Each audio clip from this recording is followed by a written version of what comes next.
ये न पूछो किधर जा रहा हूँ, ये न पूछो किधर जा रहा हूँ। आज मैं अपने घर जा रहा हूँ। ये न पूछो किधर जा रहा हूँ, आज मैं अपने घर जा रहा हूँ। और जब याद किसी का जाता है तो आँख में आंसू भी आते हैं। बोली भाई, जिसका जाता उसी को तकलीफ होती है। तो जाने वाला क्या पैगाम देता है, समात फरमा लें इधर मोहब्बत से बोले सुभान अल्लाह। कि आज मैं अपने घर जा रहा हूँ, कि दोस्त तो अब न आंसू बहाना, कि दोस्त तो अब न आंसू बहाना, कब्र ही तो है असली ठिकाना। कि दोस्त तो अब न आंसू बहाना, कब्र ही तो है असली ठिकाना।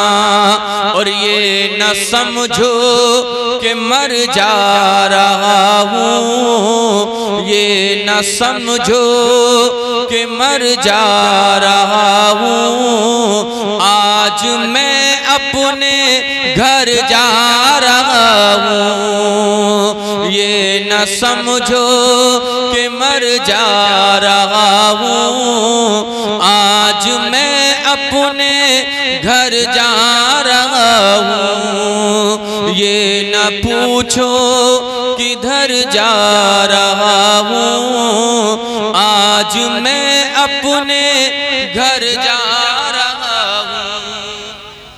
और जो नबी का आशिक होता है वो एक तमन्ना लेकर दुनिया से जाता है। और हर किसी की तमन्ना ये भी होनी चाहिए कि हमें मौत आए तो मुस्तफा के शहर मदीने में आ जाए। ये भी तमन्ना हर किसी के दिल में होनी चाहिए, हर किसी के दिल में। क्योंकि सरकार खुद फरमाते हैं कि हर मेरा चाहने वाला ये तमन्ना रखे कि मुझे मौत आए तो मुस्तफा के शहर मदीने में आ जाए। सहाबी अर्ज करते हैं आका पूरी दुनिया में आपके चाहने वाले हैं, कहाँ कहाँ आपका दीवाना है। अगर उसको मौत मुरादाबाद में आ गई, संबल में आ गई, तो उसे दफन तो वहीं किया जाएगा। मगर सरकार फरमाते हैं कि अगर ये तमन्ना लेके मरा है, ये इल्तिजा लेके मरा है कि मुझे मौत मुस्तफा के शहर मदीने में आ जाए, तो दफन संबल के कब्रिस्तान में होगा। मगर मैदान हश्र के दिन जब उठाया जाएगा तो जन्नतुल बकी से उठाया जाएगा, वहां से उठाया जाएगा, मुस्तफा के शहर मदीने से उठाया जाएगा। तो ये तमन्ना होनी चाहिए। और तमन्ना आशिक रसूल की क्या होती है, समात फरमा लें जरा बुलंद आवाज से बोले सुभान अल्लाह। कि आज मैं अपने घर जा रहा हूँ, कि सामने रूह सरकार होगा, कि सामने रूह सरकार होगा, कब्र में उनका दीदार होगा। कि सामने उनका दीदार, सामने रूह सरकार होगा, कब्र में उनका दीदार होगा। बस यही सोच कर जा रहा हूँ, बस यही सोच कर जा रहा हूँ। आज मैं अपने घर जा रहा हूँ, बस यही सोच कर जा रहा हूँ। आज मैं अपने घर जा किसी का बाप जब दुनिया से जाता है, या किसी की माँ जब दुनिया से जाती है, तो वो अपनी औलाद के लिए पैगाम छोड़ के जाते हैं। और वो पैगाम क्या है, समात फरमा लें जरा बुलंद आवाज से बोलें या रसूल अल्लाह। कि आज मैं अपने घर जा रहा हूँ, कि दफन करके मुझे ना भुलाना, दफन करके मुझे ना भुलाना, कब्र पर मेरी तुम आना जाना। कि दफन करके मुझे ना भुलाना, कब्र पर मेरी तुम आना जाना। सुन ले लखते जिगर जा रहा हूँ, सुन ले लखते जिगर जा रहा हूँ। आज मैं अपने घर जा रहा हूँ, सुन ले लखते जिगर जा रहा हूँ। आज मैं अपने घर जा रहा हूँ। ये न पूछो किधर जा रहा हूँ, आज मैं अपने घर जा रहा हूँ। जहां जहां भी उजाला दिखाई देता है, जहां जहां भी उजाला दिखाई देता है, मेरे रसूल का जलवा दिखाई देता है। जहां जहां भी उजाला दिखाई देता है, मेरे रसूल का जलवा दिखाई देता है।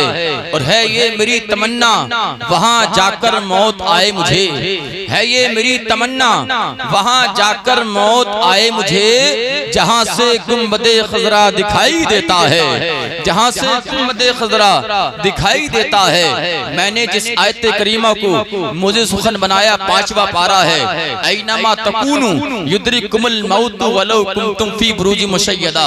यानी मौत अपने मुकर्रर वक्त पर आएगी, मौत अपने मुकर्रर वक्त पर आएगी। न एक सेकंड इधर हो सकता है, न एक सेकंड उधर हो सकता है। चाहे आप कितनी ही मजबूत कुल्लों में बंद हो जाओ, मौत बरहक है, मौत आना है, ये अटल फैसला है। दुनिया से जाना है, मगर अच्छा आदमी वही है कि जब दुनिया से जाए ना तो अपने सीने में ईमान को सलामती से लेकर चला जाए। अच्छा आदमी वही है कि जब दुनिया से जाए तो अपने सीने में ईमान को सलामती से लेकर चला जाए।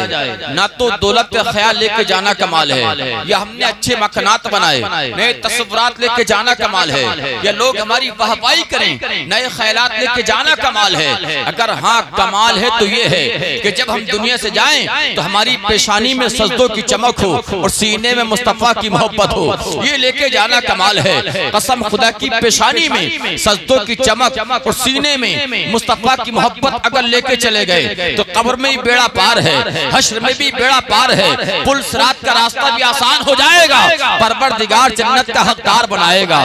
लेकिन सरकार के हदीस है, सरकार फरमाते हैं अत्तहरतु निस्फुल ईमान, यानी पाक रहना आधा ईमान है, आधा ईमान है। मुफस्सिरान इकराम ने इसकी बहुत अच्छी शरह लिखी है, अल्हम्दुलिल्लाह। वो फरमाते हैं कि जब आप घर में रहो तब भी पाक होकर रहा करो, और जब घर से बाहर निकलो तब भी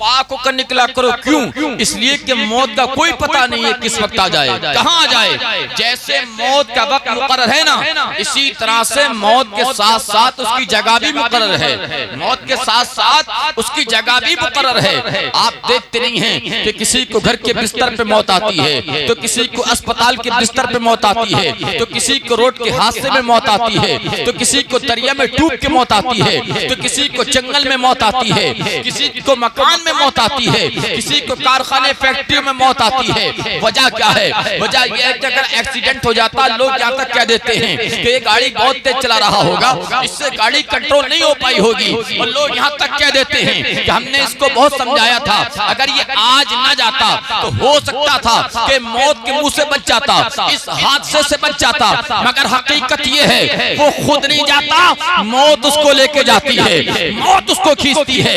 इसलिए कि मौत का वक्त मुकर्रर है और मौत के साथ साथ उसकी जगह भी मुकर्रर है। इसलिए तो सरकार फरमाते हैं कि आखिरकार हर वक्त आप पाक रहा करो, घर से निकलो तब भी पाक, सब साफ होकर निकला करो, सफात होकर निकला करो, पाकी में मबूस होकर निकला करो। इसलिए कि मौत का कोई पता नहीं किस वक्त आ जाए। हो सकता कि आप सफर में हो सकता हजर में हो सकता दुकानों मकान में हो सकता कारखाने फैक्ट्रियों में हो सकता खेतों खलियान में हो, मौत आ जाए। इसलिए तो कोई पता नहीं, आप पाक रहा करो। इसलिए कि अगर रास्ते में अगर हादसा हो गया और इंतकाल अगर नापाकी की हालत में हुआ है ना, तो अल्लाह की नूरानी मखलूक भी आपके करीब नहीं आएगी। मगर जिसका इंतकाल पाकी की हालत में होता है तो रब फरिश्तों को हुक्म देता है, ऐ फरिश्तों जाओ, आज फला जगह पर मेरे बंदे का इंतकाल हुआ है। फरिश्ते अर्ज करते मौला, इंतकाल तो रोज होते हैं, मौतें तो रोज होती हैं, लेकिन आज पैगाम क्यों दे रहा है, आज क्यों बुलाया है? तो रब फरमाता है, ऐ फरिश्तों, इंतकाल रोज होता है, मौत रोज होती है, मगर इंतकाल आज एक ऐसे बंदे का हुआ है कि उसका इंतकाल नापाकी की हालत में नहीं, पाकी की हालत में हुआ है। तुम जाओ, उसका बाप वहां मौजूद नहीं है, उसका भाई वहां मौजूद नहीं है, उसके दोस्त अहबाब वहां मौजूद नहीं है, उसके रिश्तेदार वहां मौजूद नहीं है। ताकि बाप अगर होता तो अपने बेटे को आगोश में ले लेता, अगर भाई मौजूद होता तो अपने भाई को बाहों में ले लेता, अगर रिश्तेदार होता तो रिश्तेदार अपने रिश्तेदार को करीब कर लेता, उसके दोस्तों अहबाब मौजूद नहीं। तुम जाओ और जाने के बाद मेरे उस बंदे को अपनी आगोश में ले लो, अपने परों में छुपा लो। मेरे भाई बताना ये चाहता हूँ कि जिसका इंतकाल पाकी की हालत में होता है फिर उसके मर्तबे का ये आलम है, तो जिसका इंतकाल कलमे तैयबा पढ़ते पढ़ते हो जाए उसके मर्तबे का आलम क्या होगा? या रसूल अल्लाह, मेरे भाई, जब पाकी के इंतकाल का आलम ये है तो जिसका इंतकाल यार कलमे तैयबा पढ़ते पढ़ते हो जाए उसके मर्तबे का आलम क्या होगा? लेकिन मेरे भाई, मौत पर हक है, मौत आना है, मौत उस हकीकत का नाम है। मुझे तो इतना तक नहीं पता कि एक अल्फाज मेरी जबान से निकलने के बाद दूसरा अल्फाज निकल पाएगा कि नहीं। मौत उस हकीकत का नाम है, पता नहीं कि यहाँ से अपने घर तक वापस पहुंच पाऊंगा कि नहीं। मौत उस हकीकत का नाम है। इसलिए मौत हम वक्त हमारे सर पर मंडला रही है, हम वक्त मौत हमारे सर पर घूम रही है, पता नहीं किस वक्त आ जाए। इसीलिए तो उलमा कहते हैं कि झूठ मत बोला करो, चुगली मत किया करो, मक्कारियां मत किया करो, बदकारियां मत किया करो। कभी बाप के सीने पे घूसा मत मारना, कभी माँ को तकलीफ मत देना, कभी बेवा के पट्टे से खिलवाड़ मत करना, कभी किसी की बेटी पर गंदी नजर मत डालना, कभी किसी यतीम का गला मत काटना, कभी किसी गरीब का हक मत मारना, कभी किसी शुरफा पे पत्थर मत बरसाना, कभी किसी पड़ोसी पर जुल्म मत करना। इसलिए कि मौत का कोई पता नहीं। कभी शराब के अड्डों को आबाद मत करना, कभी अपने कदम को फिल्म हॉल की तरफ लेके मत जाना, कभी अपने कदमों को सीना के अड्डों की तरफ लेके मत जाना, कभी चौराहों पे बैठ के ताश मत खेलना, कभी रात के अंधेरी में फेसबुक और यूट्यूब चला करके दुनियावी बातें मत देखना। इसलिए कि मौत का कोई पता नहीं। हो सकता है कि तू झूठ बोल रहा हो और उसी झूठ बोलते वक्त अगर मौत आ गई तो क्या होगा? अगर तू चुगली कर रहा हो, चुगली करते वक्त अगर मौत आ गई तो क्या होगा? तू गीबत कर रहा हो, गीबत करते वक्त अगर मौत आ गई तो क्या होगा? अगर तू माँ बाप को तकलीफें दे रहा हो, माँ बाप को तकलीफें देते वक्त अगर मौत आ गई तो क्या होगा? अगर तू बेवा के पट्टे से खिलवाड़ कर रहा हो, खिलवाड़ करते वक्त अगर मौत आ गई तो क्या होगा? चौराहों पे बैठ के ताश खेलते वक्त अगर मौत आ गई तो क्या होगा? जिना के अड्डों को आबाद करते वक्त अगर मौत आ गई तो क्या होगा? मौत पर हक है, मौत आना है, ये अटल फैसला है। ऐसी मौत की तमन्ना करो, ऐसी मौत की आरज़ू करो, ऐसी मौत की चॉइस करो, ऐसी मौत की ख्वाहिश करो कि हमें मौत आ रही हो, हमारा सर खुदा की बारगाह में झुका हुआ हो, हमें मौत आ रही हो, हम कुरान पाक की तिलावत कर रहे हो, हमें मौत आ रही हो, हम माँ बाप की खिदमत कर रहे हो, हमें मौत आ रही हो, बेवा को पट्टे उड़ा रहे हो, हमें मौत आ रही हो, यतीमों को सीने से लगा रहे हो। ऐसी मौत की तमन्ना करो कि जब तुम्हारा जनाजा तुम्हारे घर से निकल के जाए तो तुम्हारे घर वाले भी कहें, महल्ले वाले भी कहें और दूर से आने वाले रिश्तेदार भी कहें ये किसी गद्दार का जनाजा नहीं, मुस्तफा के खुदा का जनाजा जा रहा है। नारे तकबीर, नारे रिसालत, मसलके आला हजरत। माशाल्लाह माशाल्लाह माशाल्लाह। मेरे भाई, ऐसी जिंदगी गुजारो कि जनाजा निकल के जाए तो देखने वाला देख कर कह दे माँ बाप की खिदमत करने वाला जा रहा है। जोर से बोलो सुभान अल्लाह, और बुलंद आवाज से बोले सुभान अल्लाह। देखने वाले देख कर कह दें कि देखो मस्जिद का नमाजी जा रहा है, पुराने पाक की तिलावत करने वाला जा रहा है। नबी की बीवी हमारी तुम्हारी माँ हजरत आयशा फरमाती हैं कि मरने वाले की तारीफ सिर्फ 4 लोग कर दें। कितने लोग? 4 लोग। कितने लोग? 4 लोग। तो मेरे भाई पता ये लगा कि कम से कम जिंदगी यार ऐसे तो गुजार लो कि मरने के बाद 400 नहीं 40 नहीं, कम से कम मरने के बाद 4 आदमी तो तारीफ कर दें। कम से कम जिंदगी इतनी अच्छी तो गुजार लो कि मरने के बाद कम से कम 4 आदमी तारीफ करें। हज़रत आयशा फरमाती हैं कि अगर मरने वाले की तारीफ 4 लोग कर देते हैं तो उस मरने वाले का जनाजा कब्रिस्तान तक नहीं पहुंचता, परवरदिगार अपनी रहमत से उस मरने वाले की मग़फ़िरत फरमा देता है। बहुत अच्छे, बहुत अच्छे। मरने वाले की मग़फ़िरत फरमा देता है। अगर अफसोस आज का तो हाल ही अलग है, मामला ही अलग है। आज तो हाल ये है कि अगर खबर मिल जाए ना कि फला रिश्तेदारी में इंतकाल हुआ है, इंतकाल हो गया, तो मालूम है क्या करते हैं? मीटिंगें करते हैं, मीटिंग मशवरे करते हैं। और मशवरे क्या होते हैं? मशवरे ये होते हैं कि यार वहां जाना जरूरी है, चाहे एक ही जना जाए घर में, वहां जाना जरूरी है। अगर वहां नहीं गए तो खालू नाराज हो जाएंगे, वहां नहीं गए तो सास नाराज हो जाएंगी, साले नाराज हो जाएंगे। मेरे भाई मैं इस मिंबरे नूर से कहता हूं कि अगर ये सोच लेके आप चल रहे हो तो इससे तो ना फायदा है। जो दुनिया से जा रहा है उसका क्या फायदा?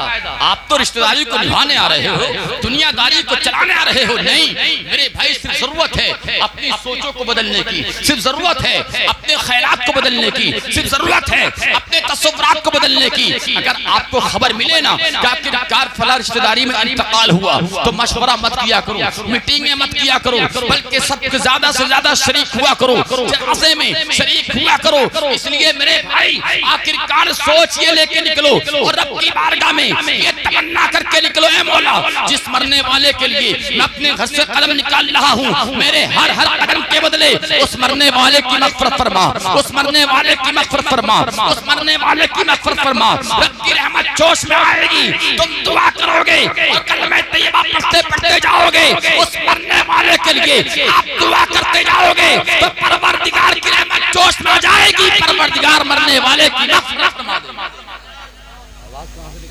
लेकिन ये सोच लेके निकलेंगे तब ना, जब किसी का आखिरी वक्त होता है ना। आपने देखा भी होगा कि कितने लोग ऐसे होते हैं कि जिनकी धीरे धीरे क्या होता है कि पहले टांगों को बेजान किया जाता है, पहले टांगों को बेजान किया जाता है, फिर हाथों को बेजान, जब तक आवाज निकल रही होती है फिर आवाज को भी दबा दिया जाता है, आवाज को भी बंद कर दिया जाता है। लेकिन यह एक पैगाम मैं देना चाहता हूं मेरे भाई, आखिरकार जब तक आपकी आवाज निकल रही हो, जब तक आपकी आवाज ज़बान खुल रही हो, तो आखिरकार जब किसी का आखिरी वक्त होता है तो बेटा करीब होता है, बीवी करीब होती है, रिश्तेदार करीब होते हैं, पड़ोसी भी देखने आ जाते हैं, करीब होते हैं। तो मेरे भाई जब आपकी जबान खुला करे ना और निकला करे आखिरी वक्त हो, तो जब तक आपकी आवाज निकल रही हो तो आपकी जबान पर कोई दुनियावी चीज नहीं। अगर आपकी जबान पर कुछ हो तो सिर्फ ये हो कलमे तैयबा ला इलाहा इल्लल्लाह मुहम्मदुर रसूलुल्लाह, ला इलाहा इल्लल्लाह मुहम्मदुर रसूलुल्लाह। मेरे भाई ये अपनी जबान पर रखा करो, ये मत कहा करो कि फला को बुला दो, पता नहीं आवाज निकल रही है बंद कब हो जाए, पता नहीं। इसलिए मेरे भाई अपनी ज़बान पर कलमे तैयबा जारी रखा करो, ला इलाहा इल्लल्लाह मुहम्मदुर रसूलुल्लाह, ला इलाहा इल्लल्लाह मुहम्मदुर रसूलुल्लाह। इसलिए जब हमारा आखिरी वक्त होगा, टांगों को बेजान कर दिया जाता है, आवाज को भी बंद कर दिया जाता है, जब हमारी बीवी हमारे करीब होगी तो आखिरकार जब दम निकलेगा, हमारा बेटा हमारे करीब होगा तो हर आने वाले से कहेगा खामोश हो जाना। इसलिए कि मेरे बाप का इंतकाल दुनियावी बातें करते करते नहीं, कलमे तैयबा पढ़ते पढ़ते हुआ है। बेटा गवाही देगा, बीवी गवाही देगी, बेटी गवाही देगी, पड़ोसी गवाही देंगे कि मेरे बाप का इंतकाल कलमे तैयबा पढ़ते पढ़ते हुआ। लेकिन गवाही तो तब देंगे ना कि जब आप आदत डालोगे कलमे तैयबा, जब ये आप आदत बना लोगे कलमे तैयबा की, अगर आप चल रहे हैं तो कम से कम कुछ भी याद ना हो तो कलमे तैयबा तो याद होगा।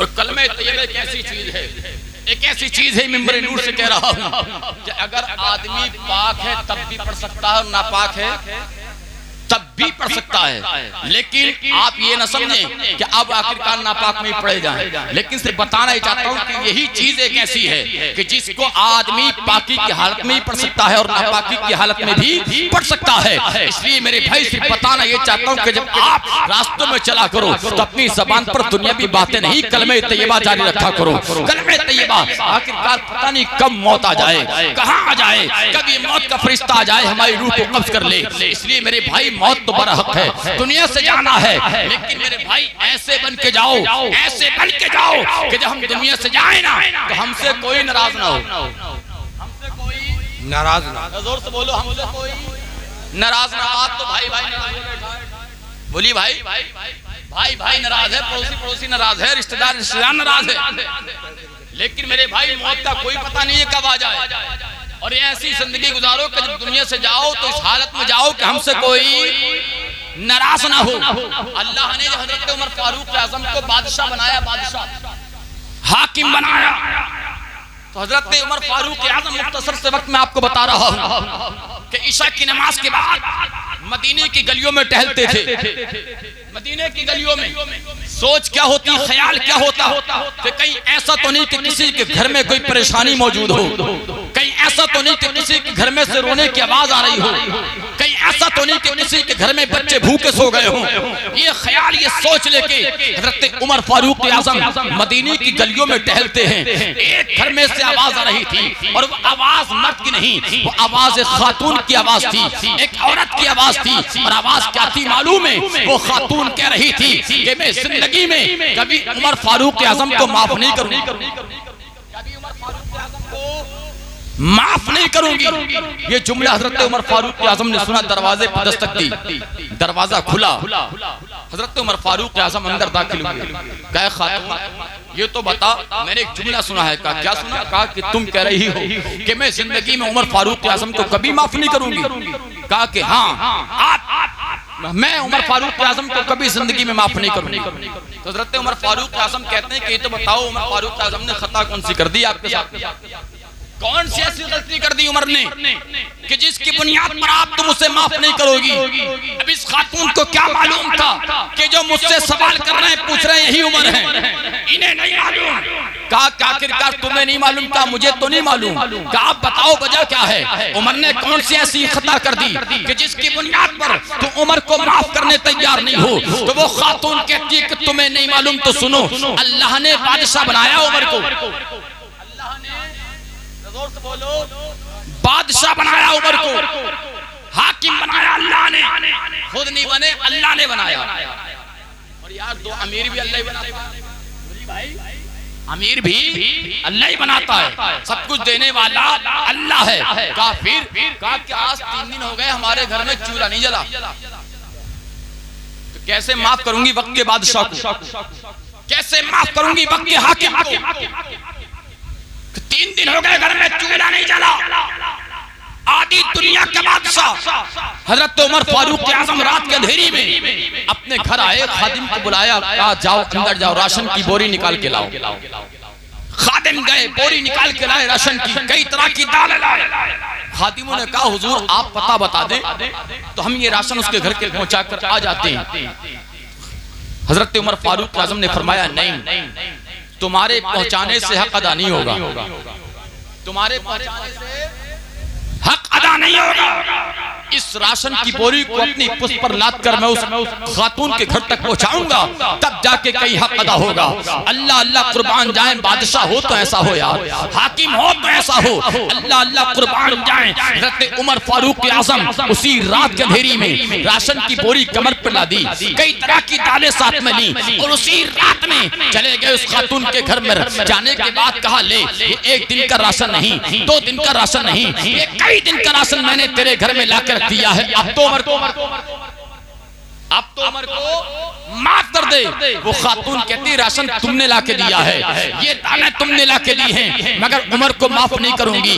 हजरत उमर फारूक आज़म कहते हैं कि मैं भी जब तक नहीं जाऊंगा जब तक उमर को माफ नहीं कर दोगे, माफ नहीं करा लूंगा। यहाँ से एक पैगाम ये मिलता है, यहाँ से एक दर्स ये मिलता है, यहाँ से एक हिकमत ये मिलती है। मेरे भाई, अगर आप कहीं पर आए हैं, अपनी रिश्तेदारी में आए हैं और आपको पता चला है कि इन भाई भाइयों में नाराजगी है, इन भाई भाइयों में इत्तेफाकी है, तो आपको चाहिए, आज तो ये चाहिए रहे कि इन दोनों में इतनी बन कैसे रही है, ये भाई भाई आपस में कैसे रह रहे हैं, इनको जुदा किया जाए। नहीं मेरे भाई, आखिरकार कोशिश ये करो कि अगर आप अपनी रिश्तेदारी में आए हैं और आपको पता चल गया कि इन भाई भाई में इत्तेफाकी है, नाराजगी है, तो आप आने के बाद कह दो कि मुझे पता नहीं था कि आप में नाराजगी है, लेकिन अब मुझे पता चल गया है, तो मैं भी जब तक नहीं जाऊंगा जब तक तुम दोनों भाइयों को आपस में गले से न लगा दूंगा।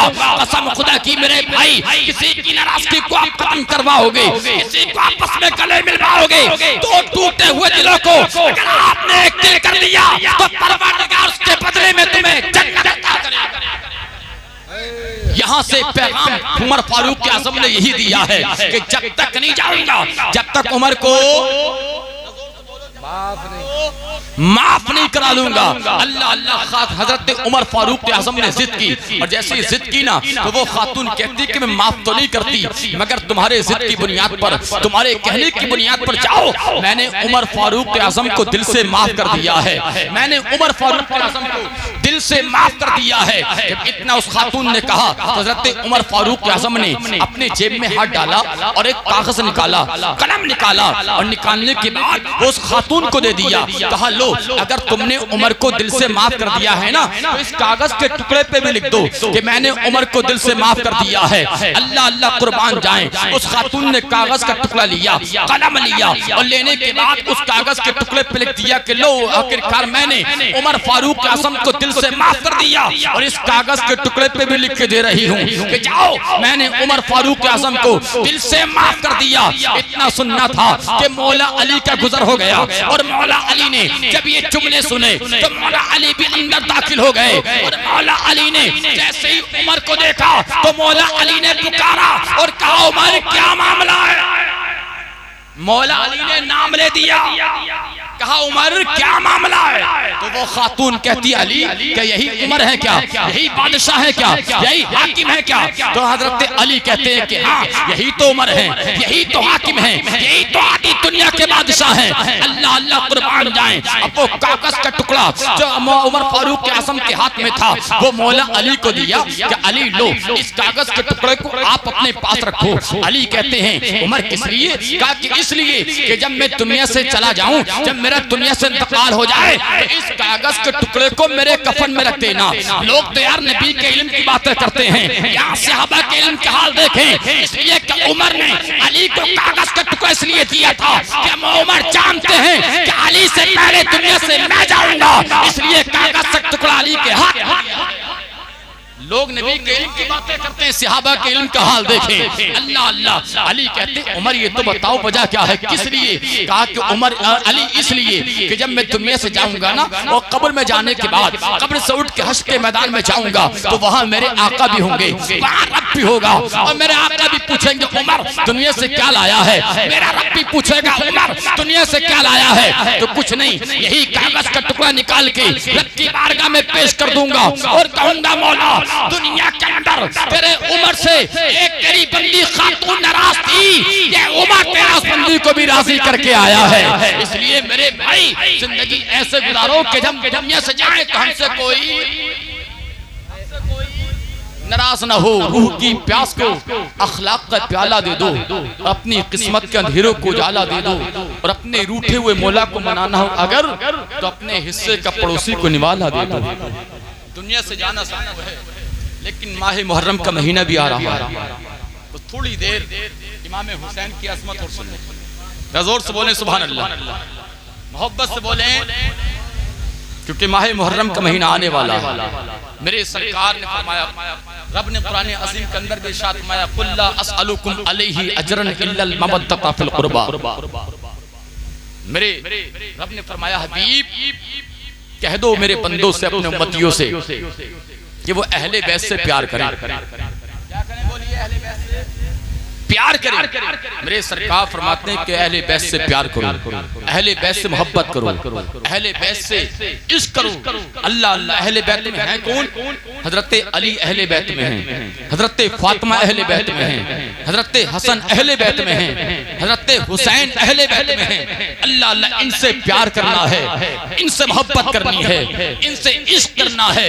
और कैसा प्यार करना है? जैसा प्यार मेरे सरकार ने करके जैसा प्यार मेरे सरकार ने करके दिखाया है। कैसा प्यार किया है मेरे सरकार ने अपनी बेटी फातिमा से कि जब हुसैन पाक दुनिया में आने वाले थे ना, दुनिया में आने वाले थे हुसैन पाक, आखिरकार मेरे सरकार अपनी बेटी फातिमा के घर जाते तो अपनी बेटी फातिमा से ज्यादा प्यार करते, अपनी बेटी फातिमा से ज्यादा प्यार करते।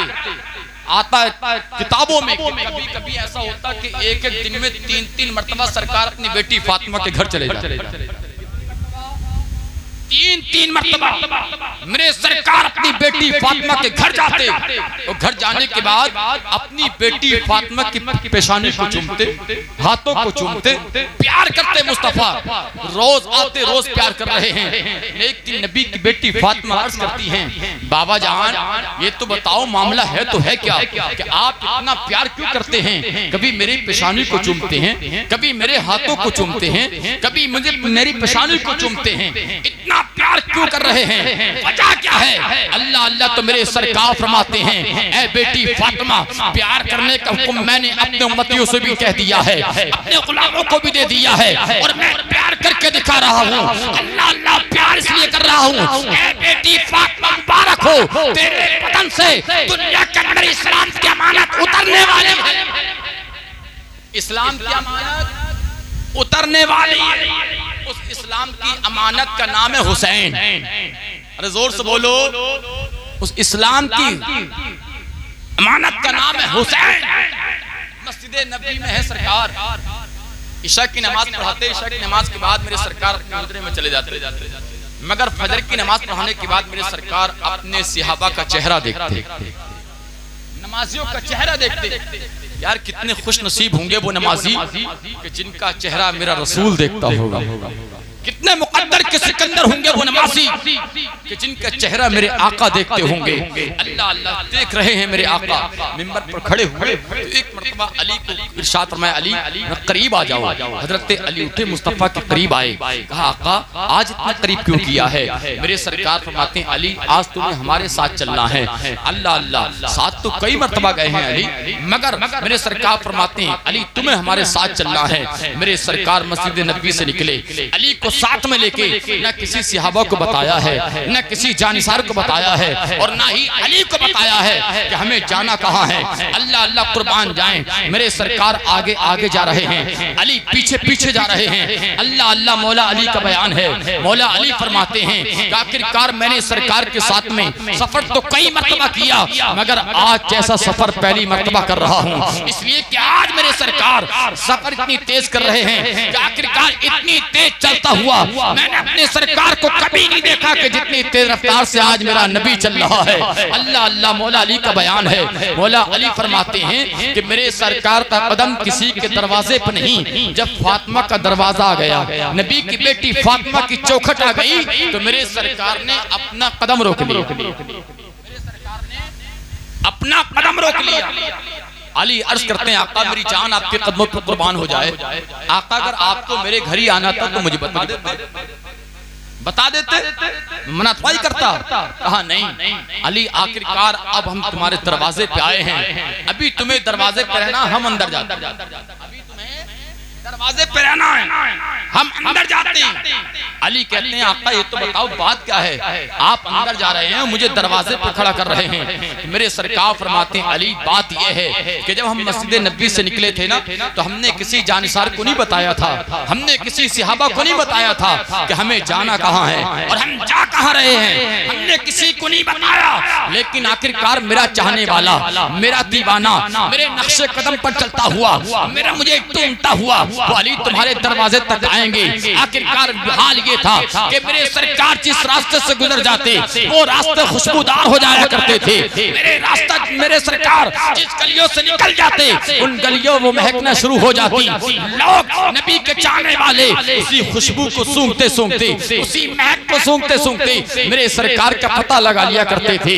अल्लाह अल्लाह, अब मेरे सरकार अंदर हैं, अंदर चले गए। काली जब आ जाए ना तो किसी को अंदर मत आने देना, उन्हीं सबको दरवाजे पर रोक लेना। अल्लाह अल्लाह, मेरे सरकार अंदर गए। अंदर जाने के बाद अपनी बेटी फातिमा के करीब गए और जाने के बाद अपनी बेटी फातिमा की आंखों में आंसू देखे। सरकार ने अपनी बेटी फातिमा की आंखों में आंसू देखे ना तो मेरे सरकार फरमाते हैं, बेटी बात क्या है, तुम्हारी आंखों में आंसू क्यों हैं, तुम रो क्यों रही हो, तुम्हें तो खुश होना चाहिए, तुम्हें तो मुस्कुराना चाहिए।